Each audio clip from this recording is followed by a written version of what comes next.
On the Origin of Species by Charles Darwin. Chapter 7. Instinct. Instincts comparable with habits, but different in their origin. Instincts graduated. Aphids and ants.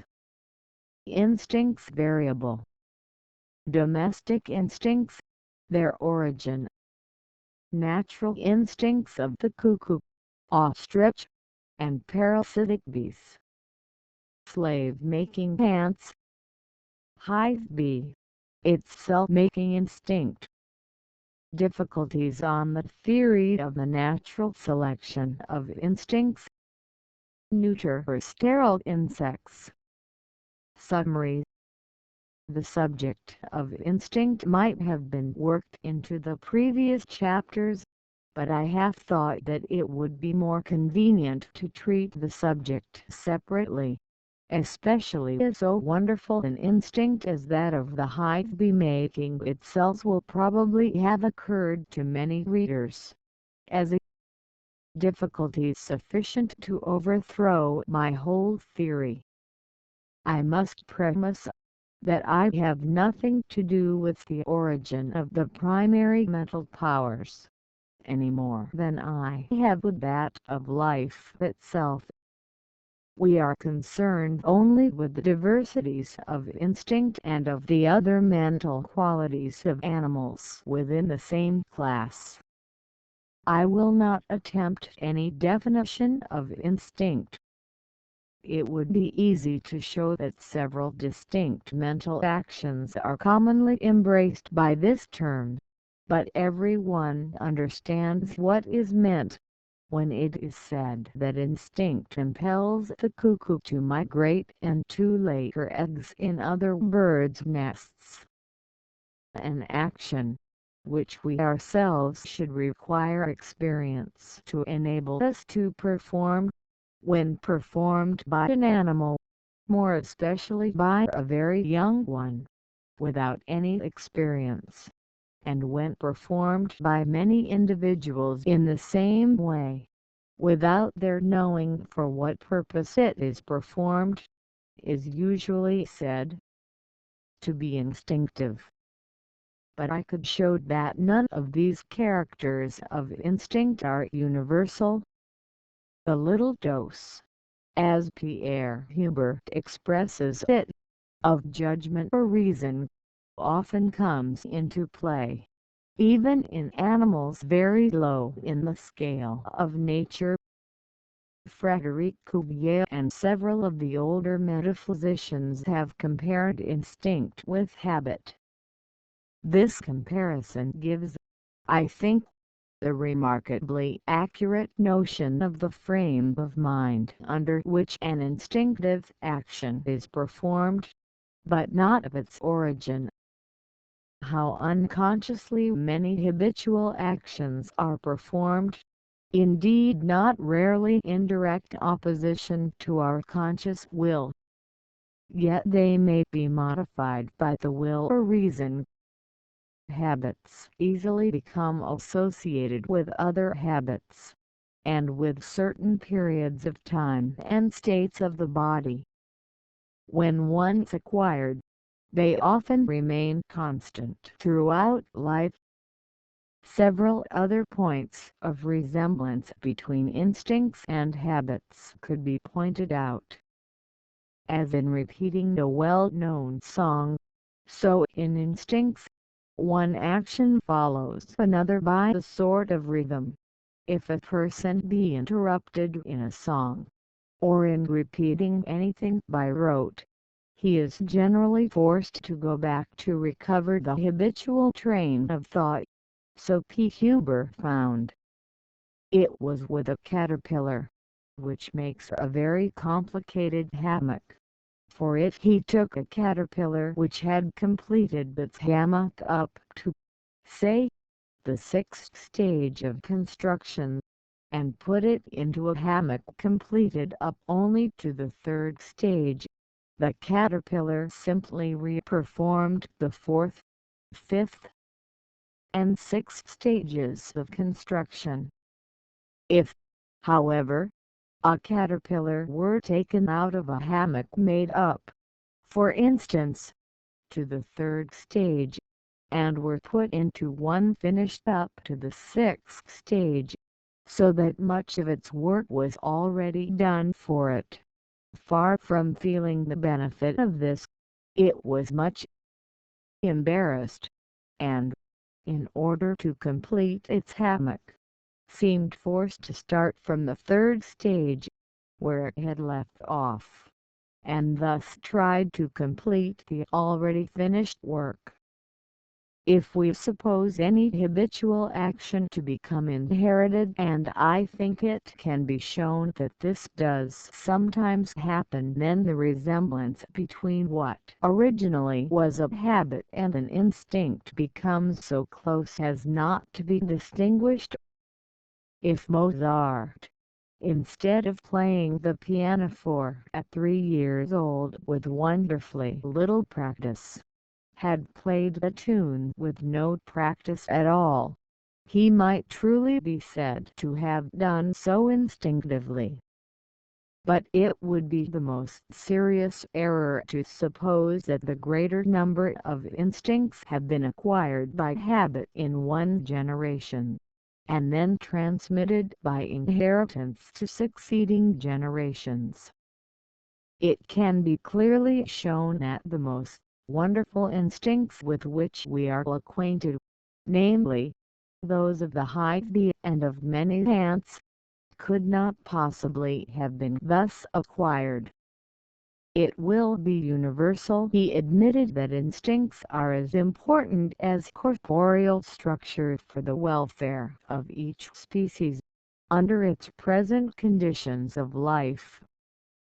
Under changed conditions of life, it is at least possible that slight modifications of instinct might be profitable to a species, and if it can be shown that instincts do vary ever so little, then I can see no difficulty in natural selection preserving and continually accumulating variations of instinct, to any extent that may be profitable.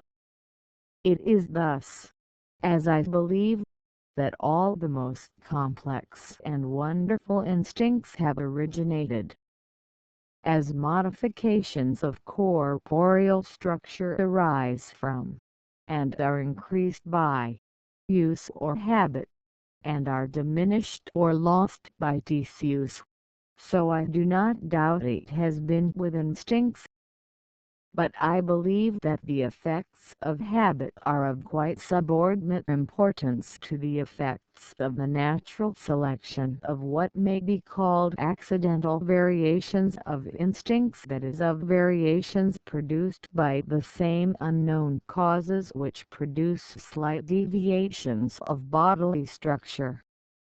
No complex instinct can possibly be produced through natural selection, except by the slow and gradual accumulation of numerous, slight, yet profitable, variations.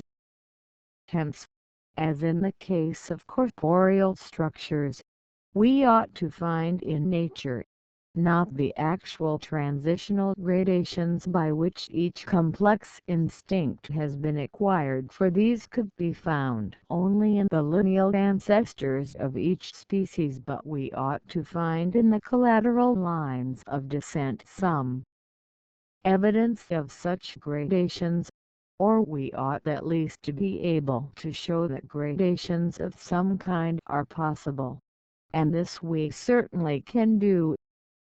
I have been surprised to find, making allowance for the instincts of animals having been but little observed except in Europe and North America, and for no instinct being known amongst extinct species, how very generally gradations, leading to the most complex instincts, can be discovered. The canon of natura non facit saltum applies with almost equal force to instincts as to bodily organs.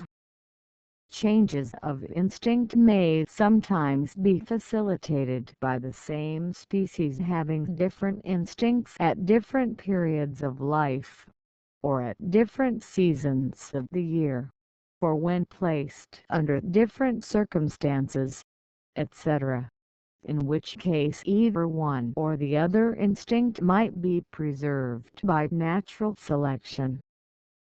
And such instances of diversity of instinct in the same species can be shown to occur in nature. Again, as in the case of corporeal structure, and conformably with my theory, the instinct of each species is good for itself, but has never, as far as we can judge, been produced for the exclusive good of others. One of the strongest instances of an animal apparently performing an action for the sole good of another, with which I am acquainted, is that of aphids voluntarily yielding their sweet excretion to ants. That they do so voluntarily, the following facts show. I removed all the ants from a group of about a dozen aphids on a dock plant, and prevented their attendance during several hours. After this interval, I felt sure that the aphids would want to excrete. I watched them for some time through a lens, but not one excreted. I then tickled and stroked them with a hair in the same manner, as well as I could, as the ants do with their antennae, but not one excreted. Afterwards I allowed an ant to visit them, and it immediately seemed, by its eager way of running about, to be well aware what a rich flock it had discovered.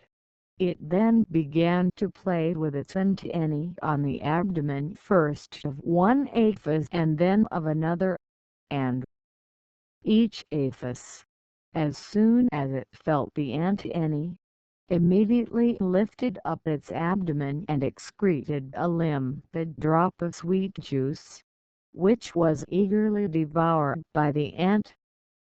Even the quite young aphids behaved in this manner, showing that the action was instinctive, and not the result of experience. But as the excretion is extremely viscid, it is probably a convenience to the aphids to have it removed, and therefore probably the aphids do not instinctively excrete for the sole good of the ants. Although I do not believe that any animal in the world performs an action for the exclusive good of another of a distinct species, yet each species tries to take advantage of the instincts of others, as each takes advantage of the weaker bodily structure of others. So again, in some few cases, certain instincts cannot be considered as absolutely perfect, but as details on this and other such points are not indispensable, they may be here passed over. As some degree of variation in instincts under a state of nature, and the inheritance of such variations, are indispensable for the action of natural selection, as many instances as possible ought to have been here given, but want of space prevents me. I can only assert that instincts certainly do vary. For instance, the migratory instinct, both in extent and direction, and in its total loss.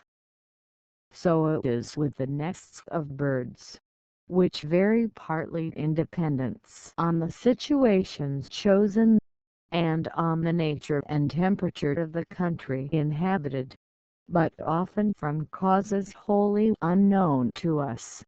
Audubon has given several remarkable cases of differences in nests of the same species in the northern and southern United States. fear of any particular enemy is certainly an instinctive quality, as may be seen in nestling birds, though it is strengthened by experience, and by the sight of fear of the same enemy in other animals. But fear of man is slowly acquired, as I have elsewhere shown, by various animals inhabiting desert islands, and we may see an instance of this, even in England, in the greater wildness of all our large birds than of our small birds, for the large birds have been most persecuted by man. We may safely attribute the greater wildness of our large birds to this cause, for in uninhabited islands large birds are not more fearful than small, and the magpie, so wary in England, is tame in Norway, as is the hooded crow in Egypt. That the general disposition of individuals of the same species, born in a state of nature, is extremely diversified, can be shown by a multitude of facts. Several cases also could be given of occasional and strange habits in certain species, which might, if advantageous to the species, give rise, through natural selection, to quite new instincts. But I am well aware that these general statements, without facts given in detail, can produce but a feeble effect on the reader's mind. I can only repeat my assurance that I do not speak without good evidence. The possibility, or even probability, of inherited variations of instinct in a state of nature will be strengthened by briefly considering a few cases under domestication. We shall thus also be enabled to see the respective parts which habit and the selection of so-called accidental variations have played in modifying the mental qualities of our domestic animals. The number of curious and authentic instances could be given of the inheritance of all shades of disposition and tastes, and likewise of the oddest tricks associated with certain frames of mind or periods of time. But let us look to the familiar case of the several breeds of dogs.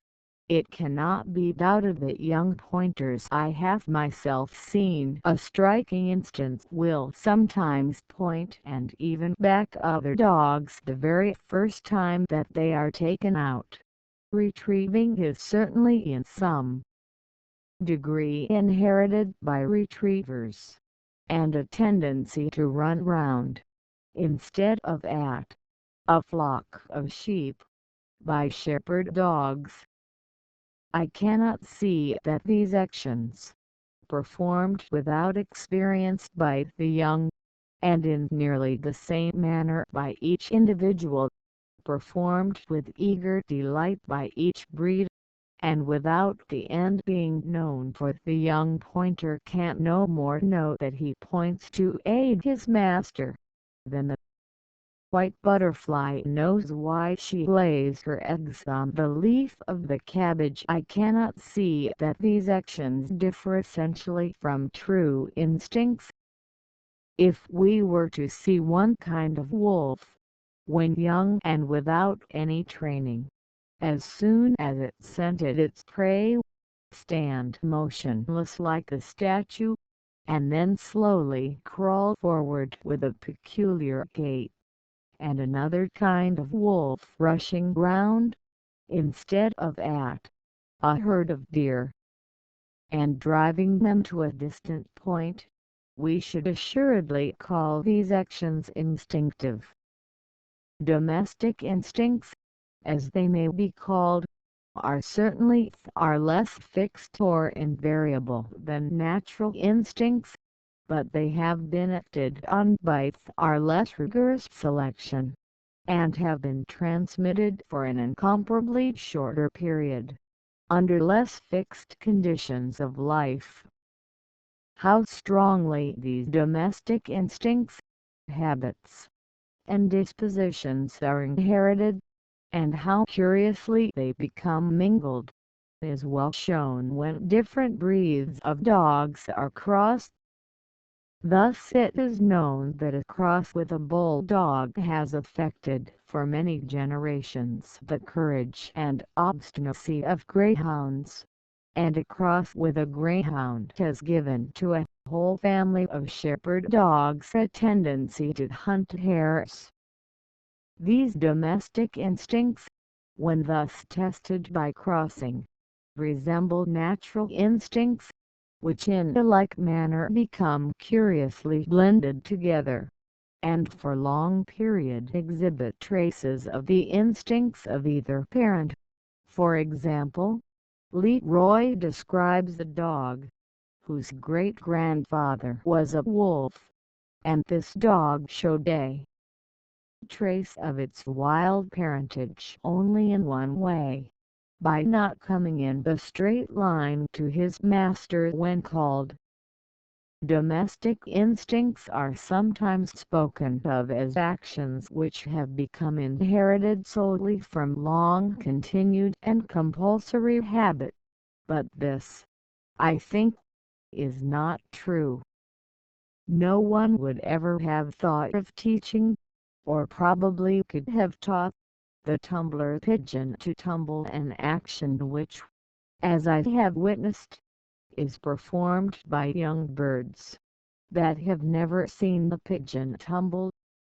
We may believe that someone pigeon showed a slight tendency to this strange habit, and that the long-continued selection of the best individuals in successive generations made tumblers what they now are, and near Glasgow there are house tumblers, as I hear from Mr. Brent, which cannot fly 18 inches high without going head over heels. It may be doubted whether anyone would have thought of training the dog to point, had not someone dog naturally shown a tendency in this line, and this is known occasionally to happen, as I once saw in a pure terrier. When the first tendency was once displayed, methodical selection and the inherited effects of compulsory training in each successive generation would soon complete the work, and unconscious selection is still at work, as each man tries to procure, without intending to improve the breed, dogs which will stand and hunt best. On the other hand, habit alone in some cases has sufficed. No animal is more difficult to tame than the young of the wild rabbit. Scarcely any animal is tamer than the young of the tame rabbit, but I do not suppose that domestic rabbits have ever been selected for tameness, and I presume that we must attribute the whole of the inherited change from extreme wildness to extreme tameness, simply to habit and long-continued close confinement. Natural instincts are lost under domestication.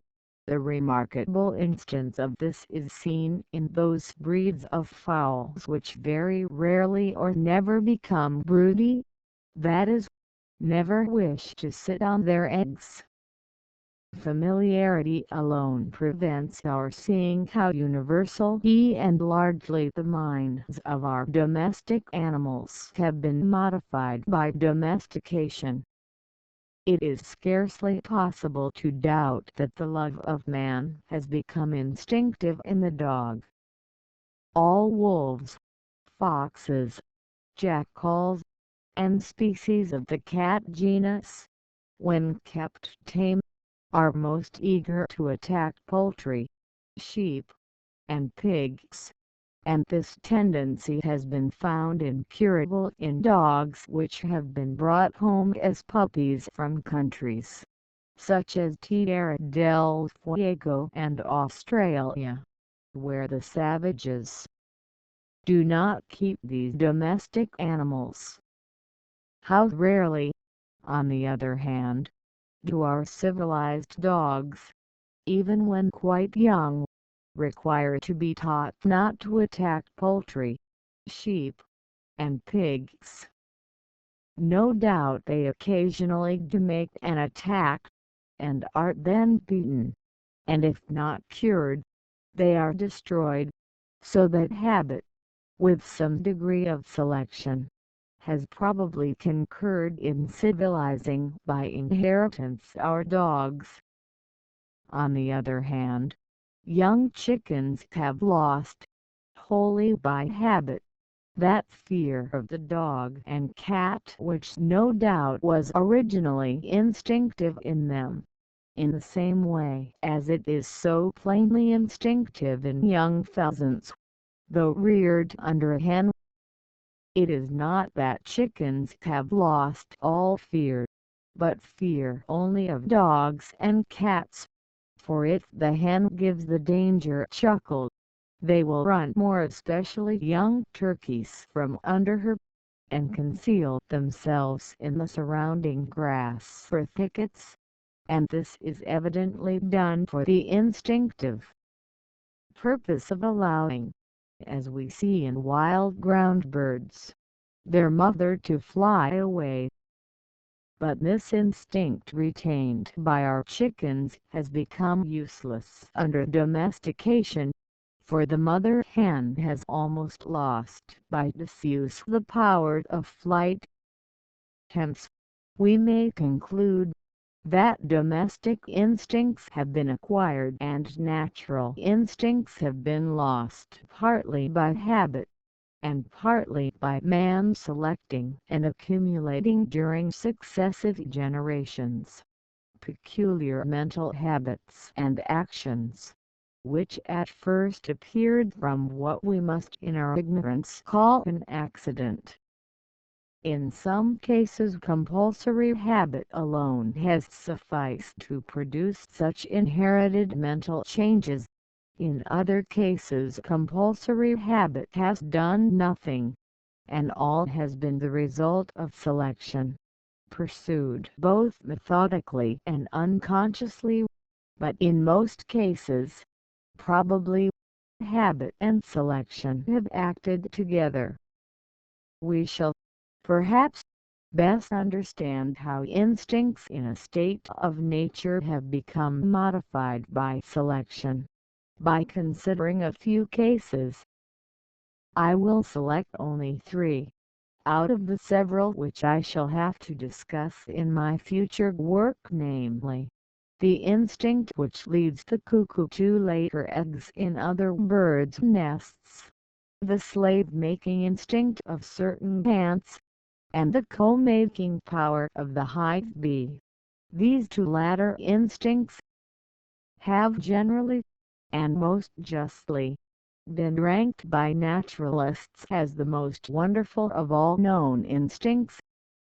It is now commonly admitted that the more immediate and final cause of the cuckoo's instinct is that she lays her eggs, not daily, but at intervals of 2 or 3 days, so that, if she were to make her own nest and sit on her own eggs, those first laid would have to be left for some time unincubated, for there would be eggs and young birds of different ages in the same nest. If this were the case, the process of laying and hatching might be inconveniently long, more especially as she is to migrate at a very early period, and the first hatched young would probably have to be fed by the male alone. But the American cuckoo is in this predicament, for she makes her own nest and has eggs and young successively hatched, all at the same time. It has been asserted that the American cuckoo occasionally lays her eggs in other birds' nests, but I hear on the high authority of Dr. Brewer that this is a mistake. Nevertheless, I could give several instances of various birds which have been known occasionally to lay their eggs in other birds' nests. Now let us suppose that the ancient progenitor of our European cuckoo had the habits of the American cuckoo, but that occasionally she laid an egg in another bird's nest. If the old bird profited by this occasional habit, or if the young were made more vigorous by advantage having been taken of the mistaken maternal instinct of another bird, then by their own mother's care, encumbered as she can hardly fail to be by having eggs and young of different ages at the same time, then the old birds or the fostered young would gain an advantage. An analogy would lead me to believe that the young thus reared would be apt to follow by inheritance the occasional and aberrant habit of their mother, and in their turn would be apt to lay their eggs in other birds' nests, and thus be successful in rearing their young.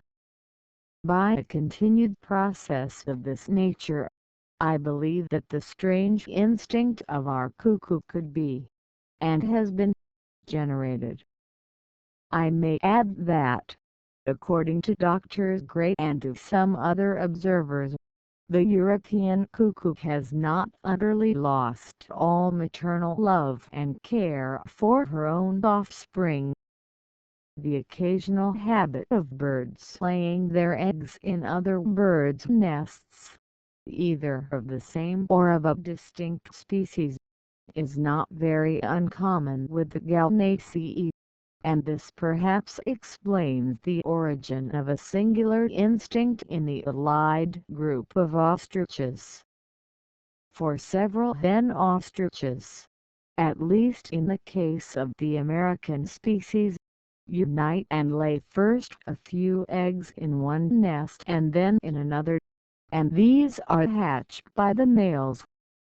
This instinct may probably be accounted for by the fact of the hens laying a large number of eggs, but, as in the case of the cuckoo, at intervals of 2 or 3 days. This instinct, however, of the American ostrich has not as yet been perfected, for a surprising number of eggs lie strewed over the plains, so that in one day's hunting I picked up no less than 20 lost and wasted eggs. Many bees are parasitic, and always lay their eggs in the nests of bees of other kinds. This case is more remarkable than that of the cuckoo, for these bees have not only their instincts but their structure modified in accordance with their parasitic habits, for they do not possess the pollen-collecting apparatus which would be necessary if they had to store food for their own young. Some species, likewise, of Sphygida wasp-like insects are parasitic on other species, and Faber has lately shown good reason for believing that although the Tachyites niger generally makes its own burrow and stores it with paralyzed prey for its own larvae to feed on, yet that when this insect finds a burrow already made and stored by another sphinx, it takes advantage of the prize, and becomes for the occasion parasitic. In this case, as with the supposed case of the cuckoo, I can't see no difficulty in natural selection making an occasional habit permanent, if of advantage to the species, and if the insect whose nest and stored food are thus feloniously appropriated, be not thus exterminated. slave-making instinct. This remarkable instinct was first discovered in the Formica Galgorgus rufescens by Pierre Huber, a better observer even than his celebrated father. This ant is absolutely dependent on its slaves. Without their aid, the species would certainly become extinct in a single year. The males and fertile females do no work. The workers or sterile females, though most energetic and courageous in capturing slaves, do no other work. They are incapable of making their own nests, or of feeding their own larvae. When the old nest is found inconvenient, and they have to migrate, it is the slaves which determine the migration, and actually carry their masters in their jaws.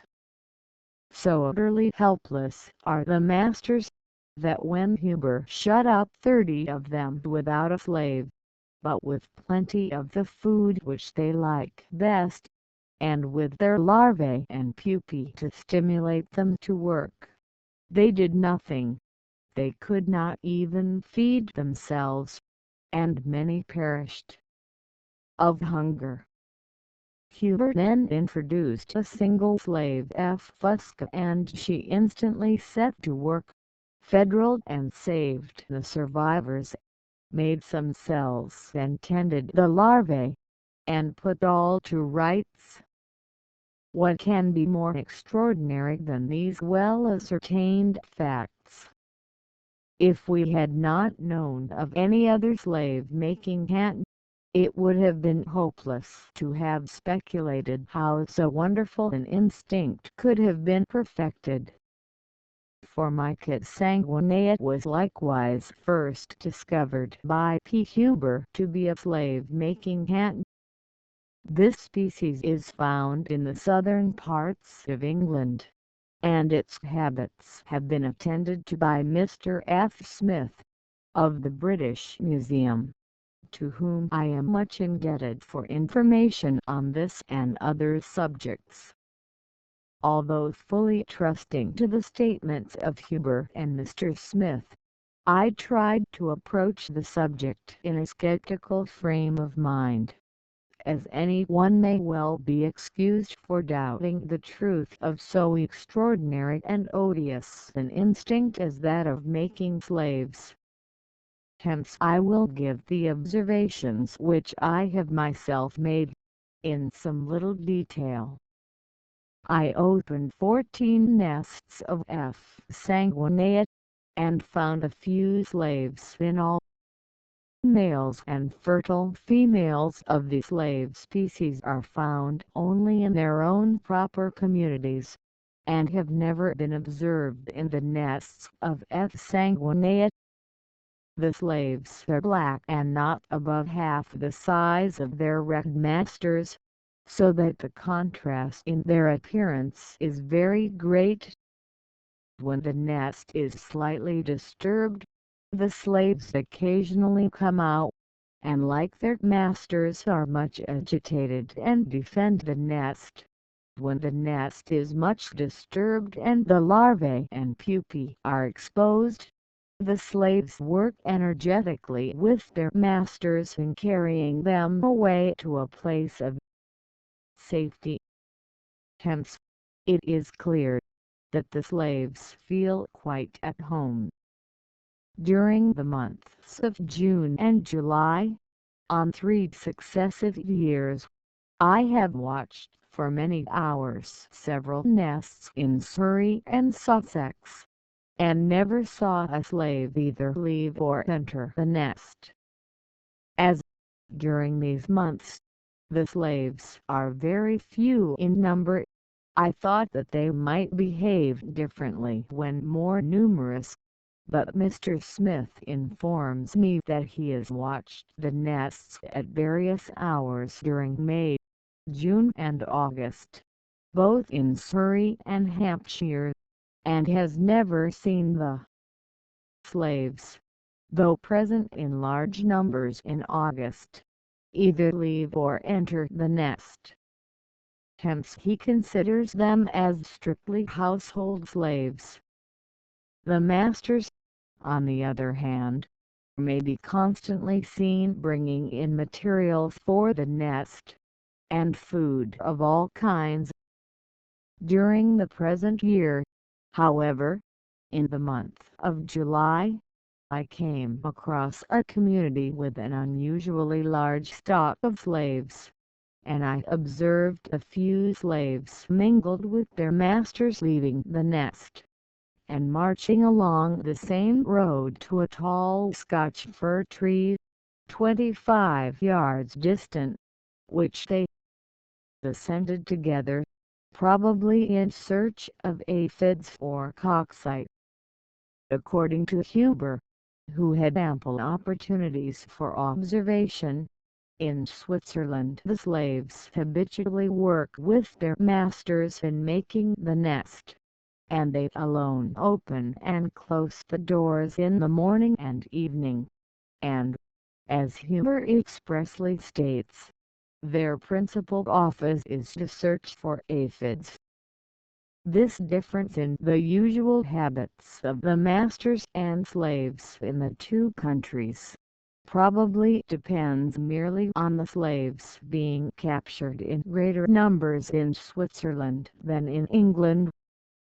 One day I fortunately chanced to witness a migration from one nest to another, and it was a most interesting spectacle to behold the masters carefully carrying, as Huber has described, their slaves in their jaws. Another day my attention was struck by about a score of the slave makers haunting the same spot, and evidently not in search of food. They approached and were vigorously repulsed by an independent community of the slave species F. fusca, sometimes as many as 3 of these ants clinging to the legs of the slave-making F. sanguinea. The latter ruthlessly killed their small opponents, and carried their dead bodies as food to their nest, 29 yards distant, but they were prevented from getting any pupae to rear as slaves. I then dug up a small parcel of the pupae of F. fusca from another nest, and put them down on a bare spot near the place of combat. They were eagerly seized, and carried off by the tyrants, who perhaps fancied that, after all, they had been victorious in their late combat. At the same time I laid on the same place a small parcel of the pupae of another species, F. flavus, with a few of these little yellow ants still clinging to the fragments of the nest. This species is sometimes, though rarely, made into slaves, as has been described by Mr. Smith. Although so small a species, it is very courageous, and I have seen it ferociously attack other ants. In one instance I found to my surprise an independent community of F. flava under a stone beneath the nest of the slave-making F. sanguinea, and when I had accidentally disturbed both nests, the little ants attacked their big neighbors with surprising courage. Now I was curious to ascertain whether F. sanguinea could distinguish the pupae of F. fusca, which they habitually make into slaves, from those of the little and furious F. flavus, which they rarely captured, and it was evident that they did at once distinguish them, for we have seen that they eagerly and instantly seized the pupae of F. fusca, whereas they were much terrified when they came across the pupae, or even the earth from the nest of F. flavus, and quickly ran away. But in about a quarter of an hour, shortly after all the little yellow ants had crawled away. They took heart and carried off the pupae. One evening I visited another community of F. sanguinea, and found a number of these ants entering their nest, carrying the dead bodies of F. fusca, showing that it was not a migration and numerous pupae. I traced the returning file burdened with booty for about 40 yards to a very thick clump of heath, whence I saw the last individual of F. sanguinea emerge, carrying the pupa, but I was not able to find the desolated nest in the thick heath. The next, however, must have been close at hand, for 2 or 3 individuals of F. fusca were rushing about in the greatest agitation, and one was perched motionless with its own pupa in its mouth on the top of a spray of heath over its ravaged home. Such are the facts, though they did not need confirmation by me, in regard to the wonderful instinct of making slaves. Let it be observed what a contrast the instinctive habits of F. sanguinea present with those of the F. rufescens. The latter does not build its own nest, does not determine its own migrations, does not collect food for itself or its young, and cannot even feed itself. It is absolutely dependent on its numerous slaves. Formica sanguinea, on the other hand, possesses much fewer slaves, and in the early part of the summer extremely few.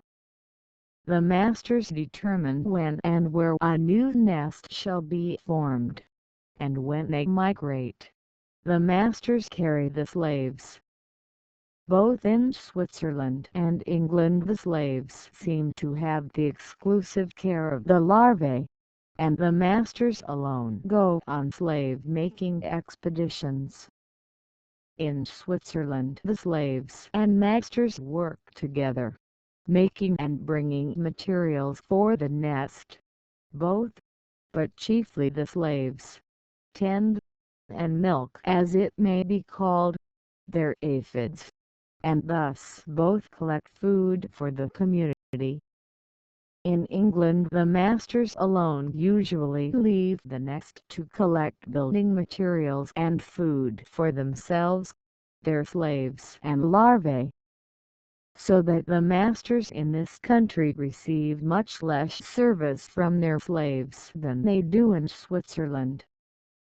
By what steps the instinct of F. sanguinea originated I will not pretend to conjecture, but as ants, which are not slave-makers, will, as I have seen, carry off pupae of other species, if scattered near their nests. It is possible that pupae originally stored as food might become developed, and the ants thus unintentionally reared would then follow their proper instincts, and do what work they could. If their presence proved useful to the species which had seized them, if it were more advantageous to this species to capture workers than to procreate them, the habit of collecting pupae originally for food might by natural selection be strengthened and rendered permanent for the very different purpose of raising slaves.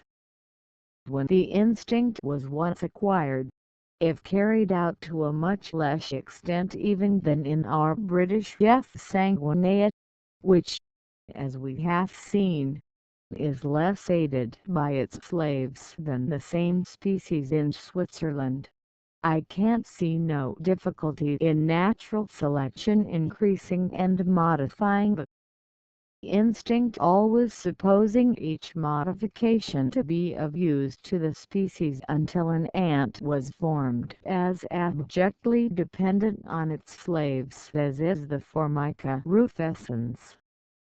Self-making instinct of the hive bee. I will not here enter on minute details on this subject, but will merely give an outline of the conclusions at which I have arrived. He must be a dull man who can examine the exquisite structure of a comb, so beautifully adapted to its end, without enthusiastic admiration. We hear from mathematicians that bees have practically solved a recondite problem, and have made their cells of the proper shape to hold the greatest possible amount of honey, with the least possible consumption of precious wax in their construction. It has been remarked that a skillful workman, with fitting tools and measures, would find it very difficult to make cells of wax of the true form, though this is perfectly effected by a crowd of bees working in a dark hive. Grant whatever instincts you please, and it seems at first quite inconceivable how they can make all the necessary angles and planes, or even perceive when they are correctly made. But the difficulty is not nearly so great as it at first appears. All this beautiful work can be shown, I think, to follow from a few very simple instincts. I was led to investigate this subject by Mr. Waterhouse, who has shown that the form of the cell stands in close relation to the presence of adjoining cells, and the following view may, perhaps, be considered only as a modification of his theory. Let us look to the great principle of gradation, and see whether nature does not reveal to us her method of work.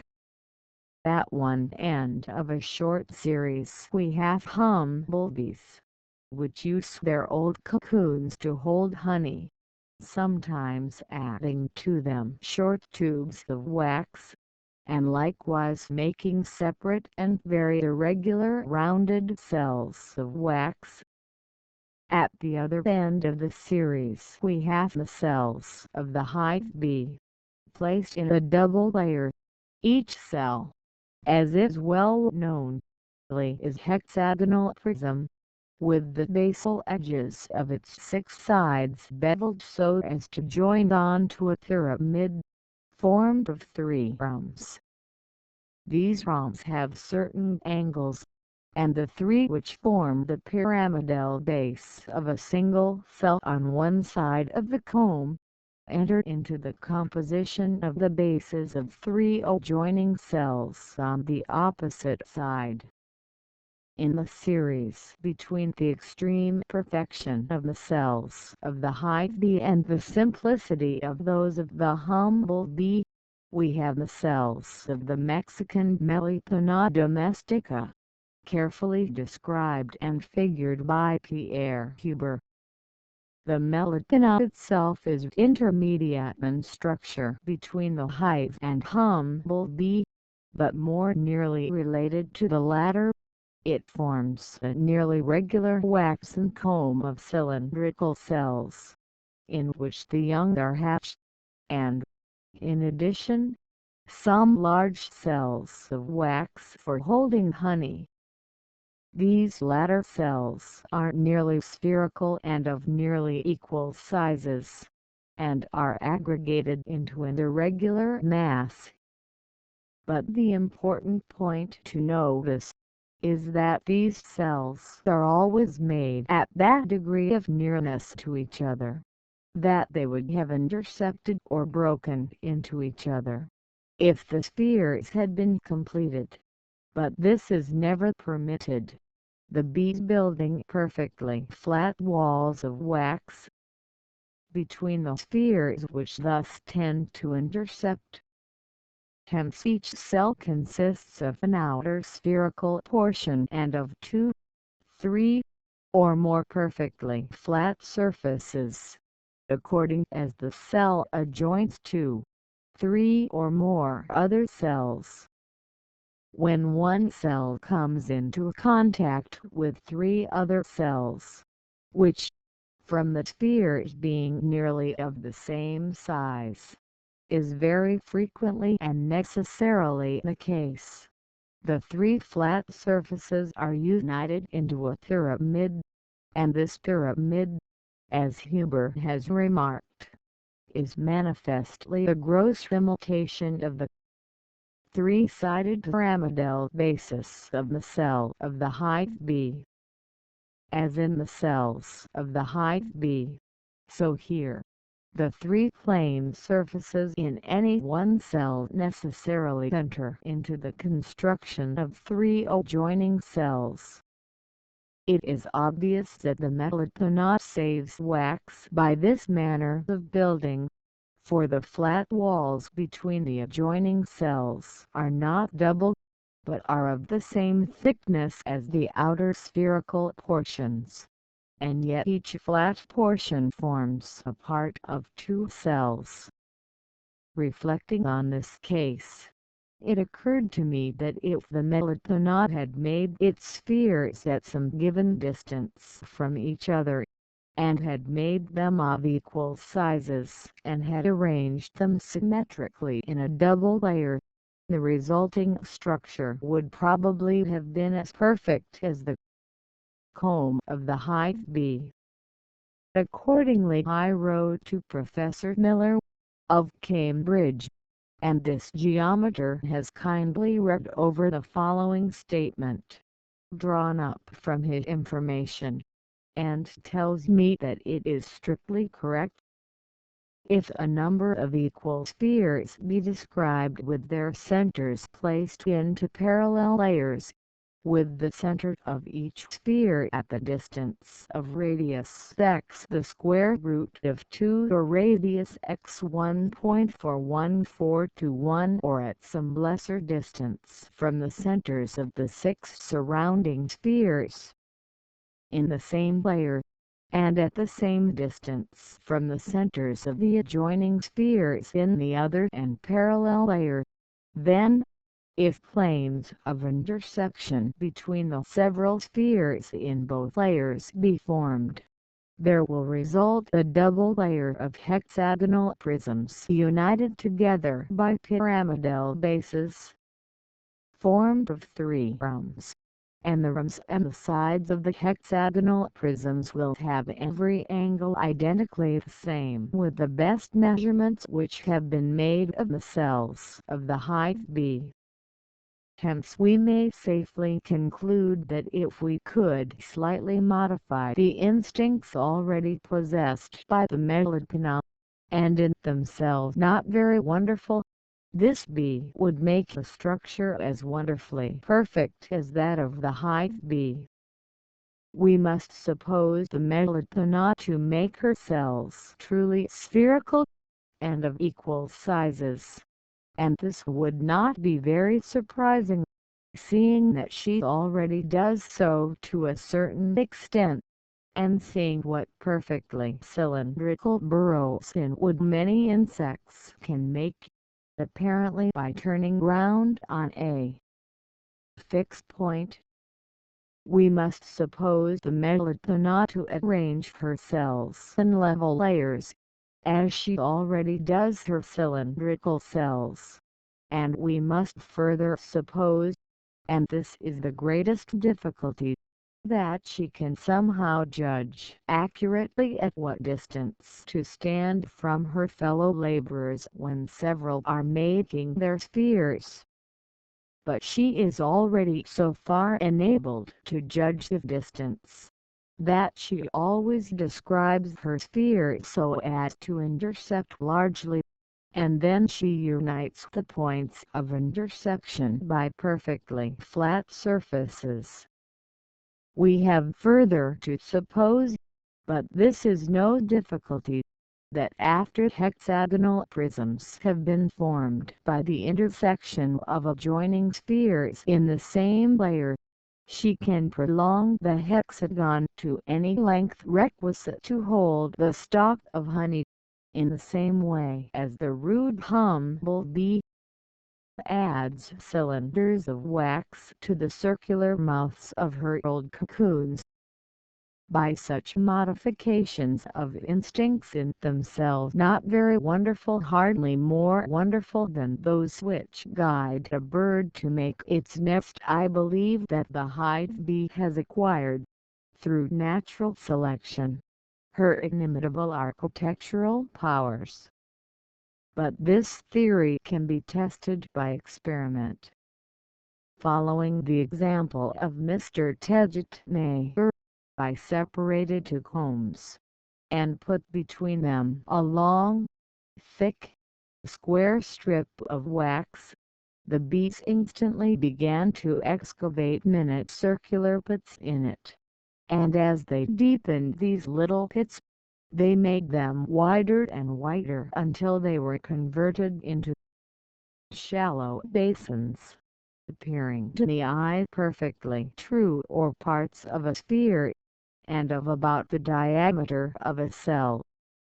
It was most interesting to me to observe that wherever several bees had begun to excavate these basins near together, they had begun their work at such a distance from each other, that by the time the basins had acquired the above stated width, i.e. about the width of an ordinary cell, and were in depth about 1/6 of the diameter of the sphere of which they formed a part, the rims of the basins intersected or broke into each other.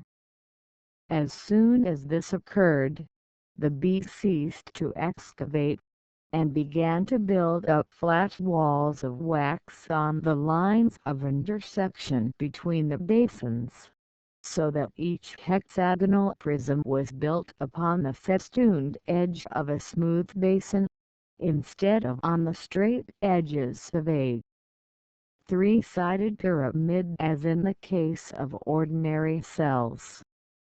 I then put into the hive, instead of a thick, square piece of wax, a thin and narrow, knife-edged ridge, colored with vermilion. The bees instantly began on both sides to excavate little basins near to each other, in the same way as before, but the ridge of wax was so thin, that the bottoms of the basins, if they had been excavated to the same depth as in the former experiment, would have broken into each other from the opposite sides. The bees, however, did not suffer this to happen, and they stopped their excavations in due time, so that the basins, as soon as they had been a little deepened, came to have flat bottoms, and these flat bottoms, formed by thin little plates of the vermilion wax having been left ungnawed, were situated, as far as the eye could judge, exactly along the planes of imaginary intersection between the basins on the opposite sides of the ridge of wax. In parts, only little bits; in other parts, large portions of a rhombic plate had been left between the opposed basins. But the work, from the unnatural state of things, had not been neatly performed.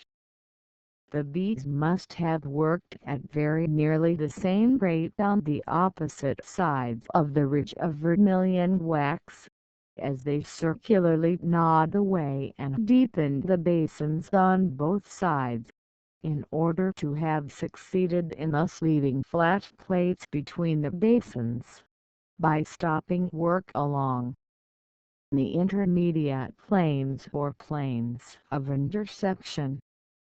Considering how flexible thin wax is, I do not see that there is any difficulty in the bees, whilst at work on the two sides of a strip of wax, perceiving when they have gnawed the wax away to the proper thinness, and then stopping their work.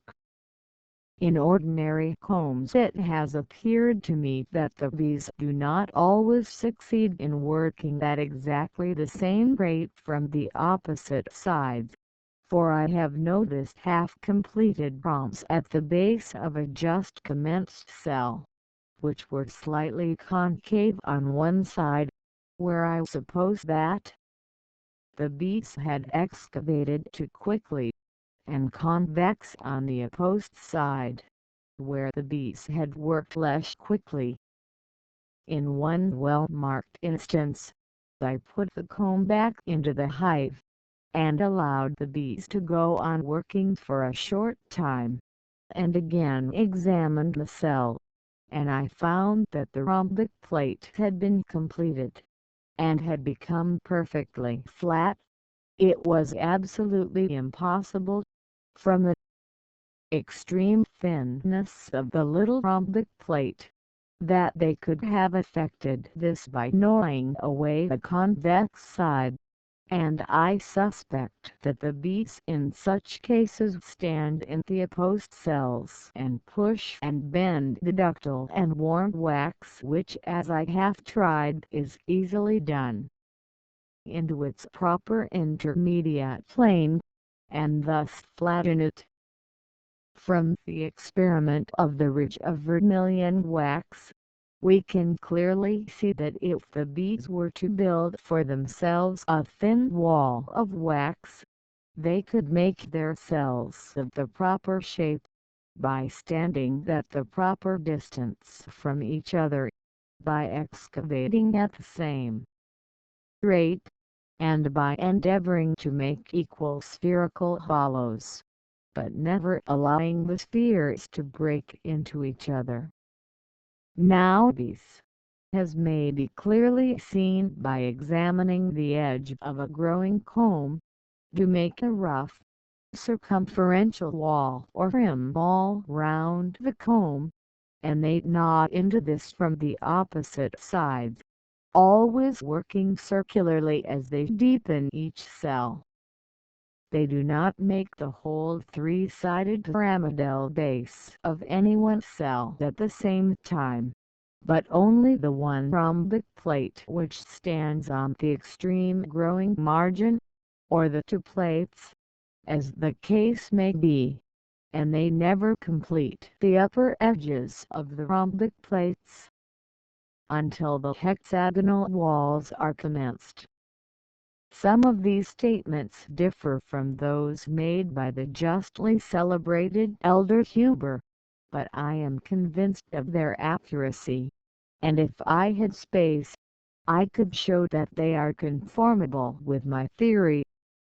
Huber's statement that the very first cell is excavated out of a little parallel-sided wall of wax, is not, as far as I have seen, strictly correct, the first commencement having always been a little hood of wax, but I will not here enter on these details.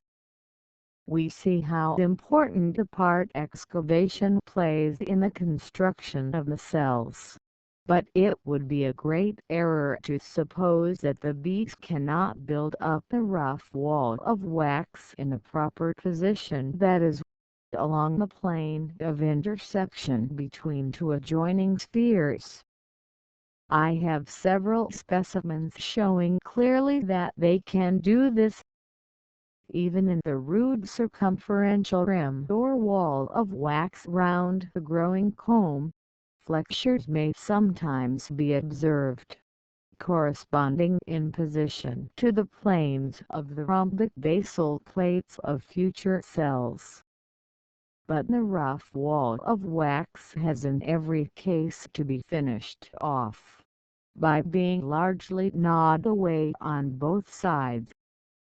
The manner in which the bees build is curious. They always make the first rough wall from 10 to 20 times thicker than the excessively thin finished wall of the cell, which will ultimately be left. We shall understand how they work, by supposing masons first to pile up a broad ridge of cement, and then to begin cutting it away equally on both sides near the ground, till the smooth, very thin wall is left in the middle. the masons always piling up the cut-away cement, and adding fresh cement on the summit of the ridge. We shall thus have a thin wall steadily growing upward, but always crowned by a gigantic coping. From all the cells, both those just commenced and those completed, being thus crowned by a strong coating of wax, the bees can cluster and crawl over the comb without injuring the delicate hexagonal walls, which are only about 1/400th of an inch in thickness, the plates of the pyramidal basis being about twice as thick. By this singular manner of building, strength is continually given to the comb, with the utmost ultimate economy of wax. It seems at first to add to the difficulty of understanding how the cells are made, that a multitude of bees all work together, one bee after working a short time at one cell going to another, so that, as Huber has stated, the score of individuals work even at the commencement of the first cell. I was able practically to show this fact by covering the edges of the hexagonal walls of a single cell, for the extreme margin of the circumferential rim of a growing comb, with an extremely thin layer of melted vermilion wax, and I invariably found that the color was most delicately diffused by the bees, as delicately as a painter could have done with his brush, by atoms of the colored wax having been taken from the spot on which it had been placed, and worked into the growing edges of the cells all round. The work of construction seems to be a sort of balance struck between many bees, all instinctively standing at the same relative distance from each other, all trying to sweep equal spheres, and then building up, or leaving ungnawed, the planes of intersection between these spheres.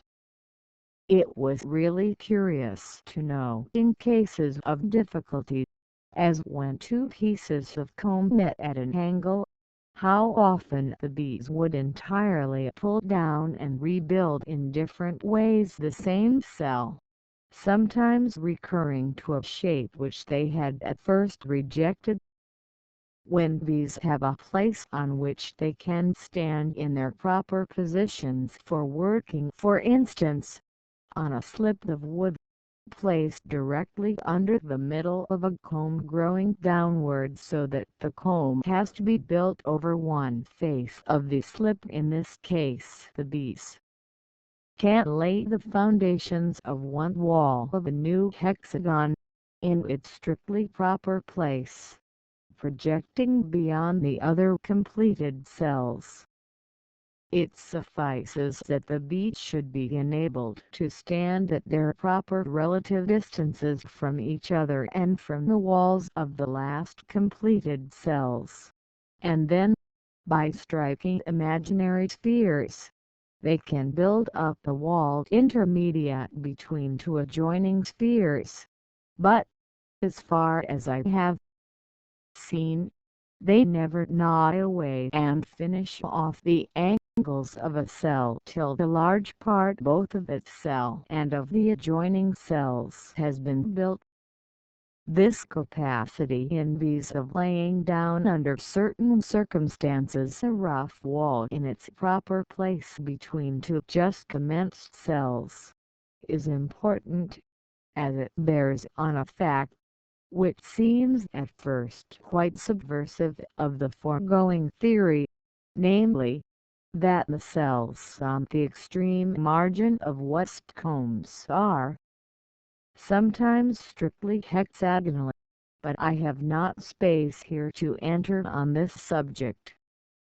nor does there seem to me any great difficulty in a single insect as in the case of a queen wasp making hexagonal cells, if she worked alternately on the inside and outside of 2 or 3 cells commenced at the same time, always standing at the proper relative distance from the parts of the cells just begun, sweeping spheres or cylinders, and building up intermediate planes. It is even conceivable that an insect might, by fixing on a point at which to commence a cell, and then moving outside, first to one point, and then to 5 other points, that the proper relative distances from the central point and from each other strike the planes of intersection, and so make an isolated hexagon, but I am not aware that any such case has been observed, nor would any good be derived from a single hexagon being built, as in its construction more materials would be required than for a cylinder. As natural selection acts only by the accumulation of slight modifications of structure or instinct, each profitable to the individual under its conditions of life, it may reasonably be asked, how a long and graduated succession of modified architectural instincts, all tending towards the present perfect plan of construction, could have profited the progenitors of the hive-bee. I think the answer is not difficult. It is known that bees are often hard-pressed to get sufficient nectar, and I am informed by Mr. Ted Mayer that it has been experimentally found that no less than from 12 to 15 pounds of dry sugar are consumed by a hive of bees for the secretion of each pound of wax, so that a prodigious quantity of fluid nectar must be collected and consumed by the bees in a hive for the secretion of the wax necessary for the construction of their combs. Moreover, many bees have to remain idle for many days during the process of secretion. A large store of honey is indispensable to support a large stock of bees during the winter, and the security of the hive is known mainly to depend on a large number of bees being supported. Hence the saving of wax by largely saving honey must be a most important element of success in any family of bees. Of course the success of any species of bee may be dependent on the number of its parasites or other enemies, or on quite distinct causes, and so be altogether independent of the quantity of honey which the bees could collect. But let us suppose that this latter circumstance determined, as it probably often does determine, the numbers of a humble bee which could exist in a country, and let us further suppose that the community lived throughout the winter, and consequently required the store of honey. There can in this case be no doubt that it would be an advantage to our humble bee, if a slight modification of her instinct led her to make her waxen cells near together, so as to intercept a little, for a wall in common even to two adjoining cells, would save some little wax. Hence it would continually be more and more advantageous to our humble bee, if she were to make her cells more and more regular, nearer together, and aggregated into a mass, like the cells of the melipona. For in this case a large part of the bounding surface of each cell would serve to bound other cells, and much wax would be saved. Again, from the same cause, it would be advantageous to the Megalodon if she were to make her cells closer together and more regular in every way than at present, for then, as we have seen, the spherical surfaces would wholly disappear, and would all be replaced by plane surfaces. And the Megalodon would make a comb as perfect as that of the HIVE-BEE. Beyond this stage of perfection in architecture, natural selection could not lead, for the comb of the HIVE-BEE, as far as we can see, is absolutely perfect in economizing wax. Thus, as I believe, the most wonderful of all known instincts, that of the HIVE-BEE, can be explained by natural selection having taken advantage of numerous, successive, slight modifications of simpler instincts, natural selection having by slow degrees, more and more perfectly, led the bees to sweep equal spheres at a given distance from each other in a double layer, and to build up and excavate the wax along the planes of intersection. The bees, of course, no more knowing that they swept their spheres at one particular distance from each other, then they know what are the several angles of the hexagonal prisms and of the basal rhombic plates. The motive power of the process of natural selection having been economy of wax, that individual swarm which wasted least honey in the secretion of wax, having succeeded best, and having transmitted by inheritance its newly acquired economical instinct to new swarms, which in their turn will have had the best chance of succeeding in the struggle for existence. No doubt many instincts of very difficult explanation could be opposed to the theory of natural selection cases, in which we cannot see how an instinct could possibly have originated, cases in which no intermediate gradations are known to exist, cases of instinct of apparently such trifling importance, that they could hardly have been acted on by natural selection, cases of instincts almost identically the same in animals so remote in the scale of nature, that we cannot account for their similarity by inheritance from a common parent, and must therefore believe that they have been acquired by independent acts of natural selection. I will not here enter on these several cases, but will confine myself to one special difficulty, which at first appeared to me insuperable, and actually fatal to my whole theory. I allude to the neuters or sterile females in insect communities, for these neuters often differ widely in instinct and in structure from both the males and fertile females, and yet, from being sterile, they cannot propagate their kind. The subject well deserves to be discussed at great length, but I will here take only a single case, that of working for sterile ants.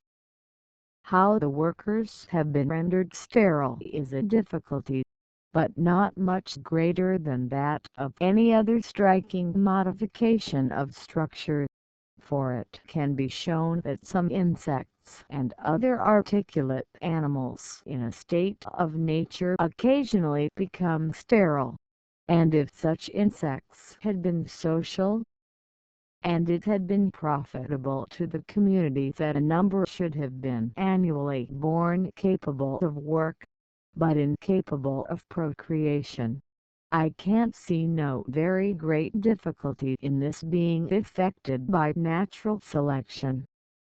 But I must pass over this preliminary difficulty.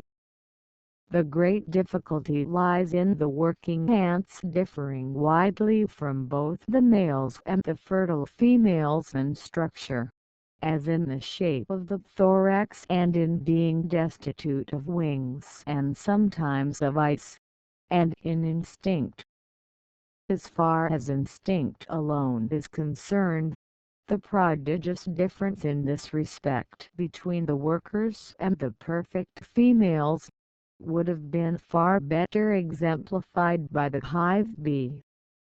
If the working ant or other neuter insect had been an animal in the ordinary state, I should have unhesitatingly assumed that all its characters had been slowly acquired through natural selection, namely, by an individual having been born with some slight profitable modification of structure, this being inherited by its offspring, which again varied and were again selected, and so onwards.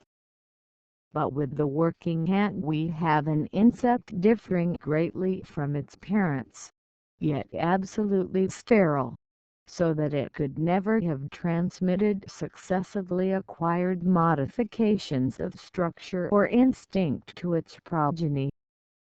It may well be asked, how is it possible to reconcile this case with the theory of natural selection? First, let it be remembered that we have innumerable instances, both in our domestic productions and in those in the state of nature, of all sorts of differences of structure which have become correlated to certain ages, and to either sex.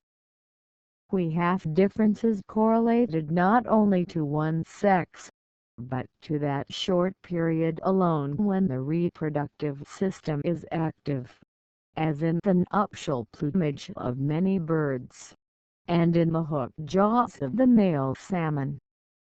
We have even slight differences in the horns of different breeds of cattle in relation to an artificially imperfect state of the male sex, for oxen of certain breeds have longer horns than in other breeds, in comparison with the horns of the bulls or cows of these same breeds.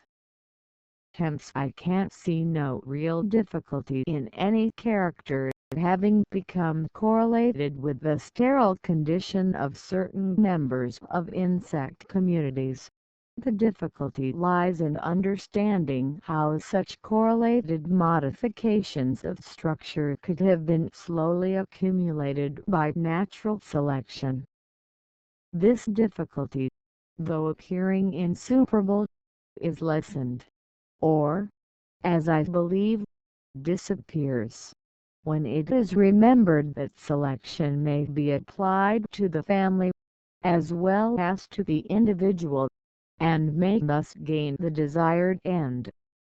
Thus, a well-flavored vegetable is cooked, and the individual is destroyed, but the horticulturist sows seeds of the same stock, and confidently expects to get nearly the same variety.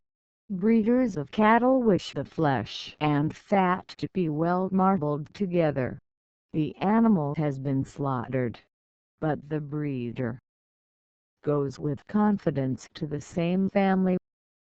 I have such faith in the powers of selection, that I do not doubt that a breed of cattle, always yielding oxen with extraordinarily long horns, could be slowly formed by carefully watching which individual bulls and cows, when matched, produced oxen with the longest horns, and yet no one ox could ever have propagated its kind. Thus I believe it has been with social insects, a slight modification of structure, or instinct, correlated with the sterile condition of certain members of the community, has been advantageous to the community. Consequently the fertile males and females of the same community flourished, and transmitted to their fertile offspring a tendency to produce sterile members having the same modification. And I believe that this process has been repeated until that prodigious amount of difference between the fertile and sterile females of the same species has been produced, which we see in many social insects. But we have not as yet touched on the climax of the difficulty, namely, the fact that the neuters of several ants differ, not only from the fertile females and males, but from each other, sometimes to an almost incredible degree, and are thus divided into 2 or even 3 castes. The castes, moreover, do not generally graduate into each other, but are perfectly well defined, being as distinct from each other as are any 2 species of the same genus, or rather as any 2 genera of the same family. Thus in Exciton, there are working and soldier neuters, with jaws and instincts extraordinarily different. In Cryptoceres, the workers of one caste alone carry a wonderful sort of shield on their heads, the use of which is quite unknown. In the Mexican Myrmecocystus, the workers of one caste never leave the next. They are fed by the workers of another caste, and they have an enormously developed abdomen which secretes a sort of honey, supplying the place of that excreted by the aphids, or the domestic cattle as they may be called, which our European ants guard or imprison. It will indeed be thought that I have an overweening confidence in the principle of natural selection, when I do not admit that such wonderful and well-established facts at once annihilate my theory. In the simpler case of neutered insects all of one caste or of the same kind, which have been rendered by natural selection, as I believe to be quite possible, different from the fertile males and females in this case, we may safely conclude from the analogy of ordinary variations, that each successive, slight, profitable modification did not probably at first appear in all the individual neuters in the same nest, but in a few alone, and that by the long-continued selection of the fertile parents which produced most neuters with the profitable modification, all the neuters ultimately came to have the desired character. On this view we ought occasionally to find neutered insects of the same species, in the same nest, presenting gradations of structure, and this we do find, even often, considering how few neutered insects out of Europe have been carefully examined. Mr. F. Smith has shown how surprisingly the neuters of several British ants differ from each other in size and sometimes in color, and that the extreme forms can sometimes be perfectly linked together by individuals taken out of the same nest. I have myself compared perfect gradations of this kind. It often happens that the larger or the smaller sized workers are the most numerous, or that both large and small are numerous, with those of an intermediate size scanty in numbers. Formica flava has larger and smaller workers, with some of intermediate size, and, in this species, as Mr. F. Smith has observed, the larger workers have simple ocelli which those small can be plainly distinguished, whereas the smaller workers have their ocelli rudimentary. Having carefully dissected several specimens of these workers, I can affirm that the eyes are far more rudimentary in the smaller workers than can be accounted for merely by their proportionally lesser size, and I fully believe, though I dare not assert so positively, that the workers of intermediate size have their ocelli in an exactly intermediate condition, so that we here have two bodies of sterile workers in the same nest, differing not only in size, but in their organs of vision, yet connected by some few members in an intermediate condition. I may digress by adding, that if the smaller workers had been the most useful to the community, and those males and females had been continually selected, which produced more and more of the smaller workers, until all the workers had come to be in this condition, we should then have had a species of ant with neuters very nearly in the same condition with those of Myrmica.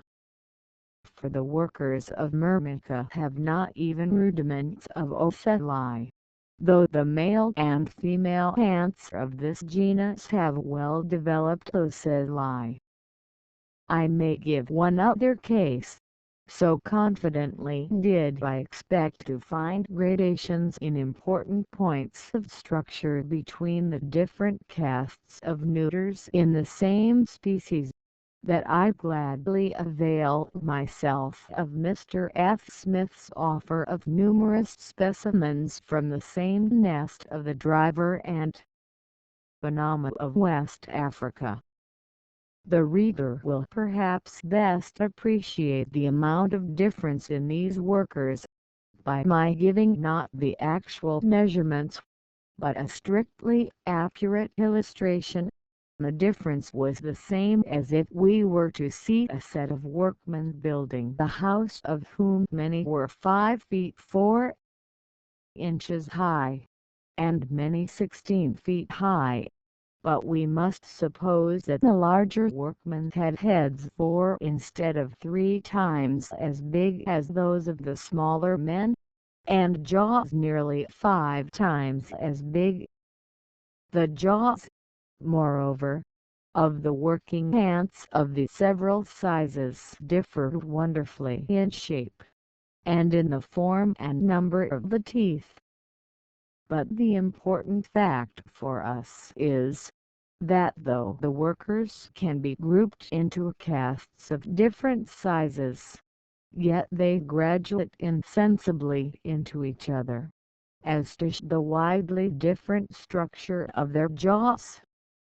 I speak confidently on this latter point, as Mr. Lubb made drawings for me with the camera lucida of the jaws which I had dissected from the workers of the several sizes. With these facts before me, I believe that natural selection, by acting on the fertile parents, could form a species which should regularly produce neuters, either all of large size with one form of jaw, or all of small size with jaws having a widely different structure, or lastly, and this is our climax of difficulty, one set of workers of one size and structure, and simultaneously another set of workers of a different size and structure, a graduated series having been first formed, as in the case of the driver ant, and then the extreme forms, from being the most useful to the community, having been produced in greater and greater numbers through the natural selection of the parents which generated them, until none with an intermediate structure were produced. Thus, as I believe, the wonderful fact of 2 distinctly defined castes of sterile workers existing in the same nest, both widely different from each other and from their parents, has originated we can see how useful their production may have been to a social community of insects, on the same principle that the division of labor is useful to civilized man. As ants work by inherited instincts and by inherited tools or weapons, and not by acquired knowledge and manufactured instruments, a perfect division of labor could be effected with them only by the workers being sterile, for had they been fertile, they would have intercrossed, and their instincts and structure would have become blended. And nature has, as I believe, effected this admirable division of labor in the communities of ants, by the means of natural selection.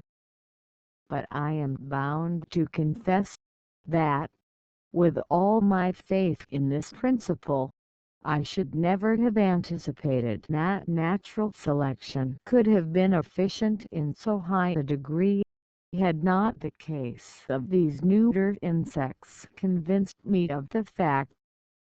I have, therefore, discussed this case, at some little but wholly insufficient length, in order to show the power of natural selection, and likewise because this is by far the most serious special difficulty which my theory has encountered. The case, also, is very interesting, as it proves that with animals, as with plants, any amount of modification and structure can be effected by the accumulation of numerous, slight, and as we must call them accidental, variations, which are in any manner profitable, without exercise or habit having come into play. For no amount of exercise, or habit, or volition, in the utterly sterile members of a community could possibly have affected the structure or instincts of the fertile members, which alone leave descendants. I am surprised that no one has advanced this demonstrative case of neuter insects, against the well-known doctrine of Lamarck. Summary. I have endeavored briefly in this chapter to show that the mental qualities of our domestic animals vary, and that the variations are inherited. Still more briefly I have attempted to show that instincts vary slightly in a state of nature. No one will dispute that instincts are of the highest importance to each animal. Therefore I can see no difficulty, under changing conditions of life, in natural selection accumulating slight modifications of instinct to any extent, in any useful direction. In some cases habit or use and disuse have probably come into play. I do not pretend that the facts given in this chapter strengthen in any great degree my theory, but none of the cases of difficulty, to the best of my judgment, annihilate it. On the other hand, the fact that instincts are not always absolutely perfect and are liable to mistakes, that no instinct has been produced for the exclusive good of other animals, but that each animal takes advantage of the instincts of others, that the canon in natural history, of natura non facit saltum is applicable to instincts as well as to corporeal structure, and is plainly explicable on the foregoing views, but is otherwise inexplicable. All tend to corroborate the theory of natural selection.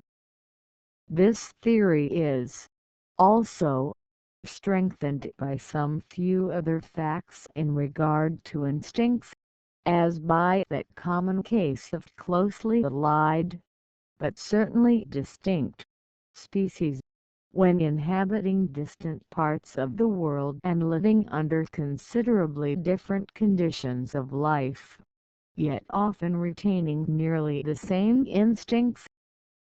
For instance, we can understand on the principle of inheritance how it is that the thrush of South America lines its nest with mud, in the same peculiar manner as does our British thrush, how it is that the male wrens troglodytes of North America build cock nests to roost in, like the males of our distinct kitty wrens, a habit wholly unlike that of any other known bird.